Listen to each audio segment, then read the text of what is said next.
Good afternoon to everybody at Skyhop. It's John. Let me cancel that. It's 3:58 p.m., December 21st, 2024.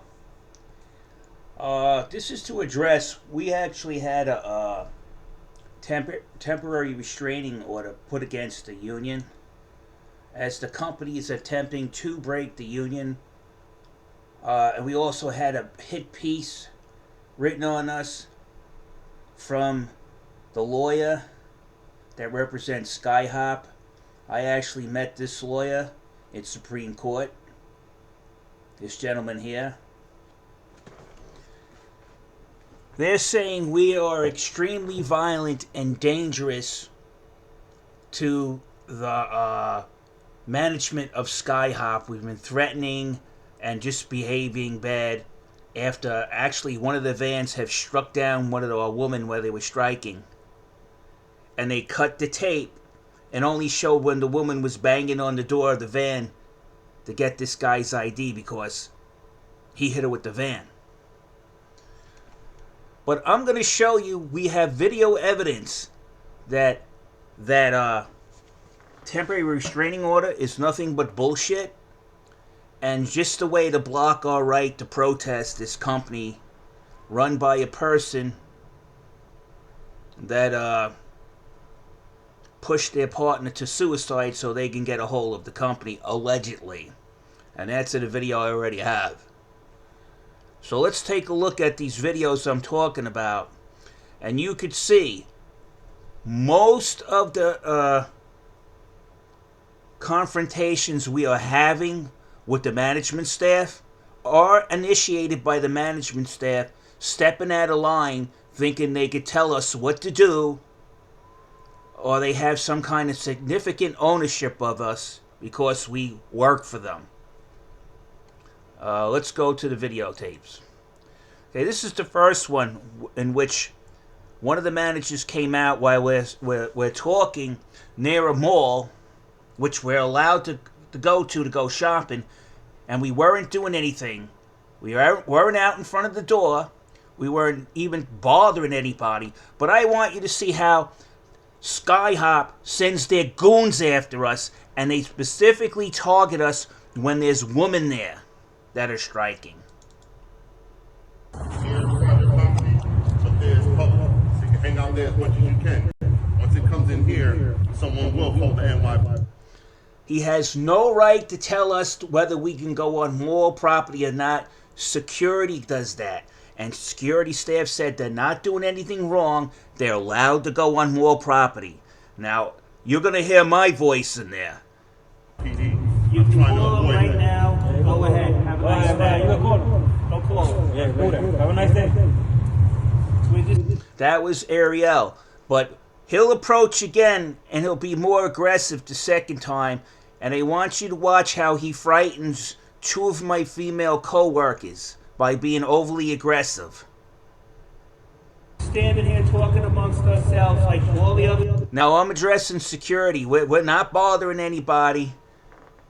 You'll see one of the girls, you're going to see her leave, and she's scared. She is, and her name is Sandra. People in the wall. You can stand there. No. He's telling us where we could stand.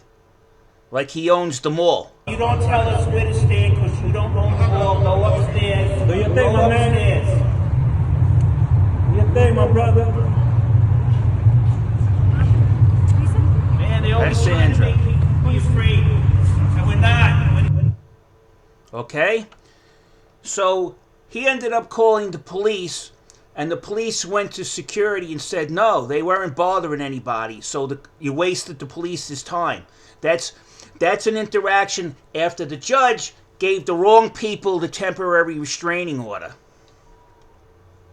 Okay? That's one time they were threatening us to get us arrested when we weren't even talking to anybody or bothering anybody. Okay, that's one. Let's go on to the next one. This one here shows one of the LODs who's supposed to be frightened of us because they need a temporary restraining order actually coming out of the office, and he's standing there talking to us. and nobody's doing nothing to him. This one's about 2 days old. His name is Lewis. He's an LOD. Hey, Lewis. Yeah, that's Lewis. He's an LOD. He's down here talking to us. See, he's talking to the shop steward, which would be Stalin Rodriguez. Nobody's beating him up. If we're so bad, why are they coming out here and talking to us? And we're not doing nothing to them. We're treating them with respect. But they're not doing the same thing. They don't respect our rights. They don't respect our rights to unionize, and they don't respect our rights as human beings. We're supposed to be the most feared people. We're dangerous.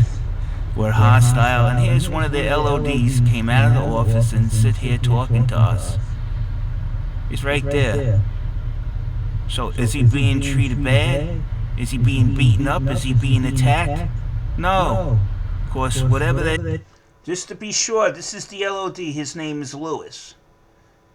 Here with the black jacket and the tan slacks. It's on that temporary restraining order. It's a lie. One of their managerial staff is right out here talking to us.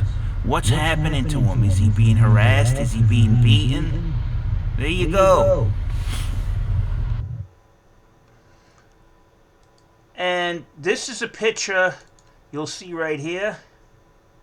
This is a picture of one of the LODs down in Philly because, you know, we want our right to protest. It seems like we're going to have to go to another state to do so, New York. And he went up and told these ladies, you can't give out flyers. You're not in New York anymore. And this LOD threatened the 2 young ladies, saying that he knows where they live. And he threatened them. He approached them. Nobody's bothering these LODs or anybody. We even see the Northeastern Regional Director. We say hi to him all the time. Even after he's given us the finger on several occasions. So there you go. That temporary restraining order is nonsense, and it should not be rescinded immediately. Because these people are liars. They're the ones initiating the contacts. They're the ones who are causing the problems. They don't want us to demonstrate simply because they're afraid that they'll have to give us something that we earned. And on that, I'm out of here.